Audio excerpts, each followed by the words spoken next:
Welcome to Man Does Tech, where I solve the problems you didn't even know you had. In this video, I will show how to make Jain Chilli Paneer. Gather 250 g paneer, 1 capsicum, 2 green chilies, 2 tablespoon corn flour, 1 tablespoon soy sauce, 1 tsp sugar, and salt. Prep paneer into 2 cm cubes and chop the capsicum into matching pieces. Keep everything within easy reach so you can move quickly from batter to pan without overhandling the paneer. Heat a shallow layer of oil in a non-stick pan and maintain medium heat so paneer cooks through without burning. Dip each cube in the corn flour batter, shake off excess, and fry in small batches for 2 to 3 minutes per side until crisp and light golden. Drain on paper towel and let rest.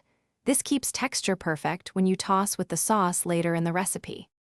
Sear the capsicum and chilies on high heat briefly so they stay crunchy and colorful. Add your sauce mix of soy sauce, tomato paste, sugar, and a splash of water. Bring to a quick simmer, then return the fried paneer and toss vigorously. Heat for just 30 to 45 seconds so the paneer absorbs flavor but stays soft inside. Then finish with a sprinkle of chopped spring onion greens if desired.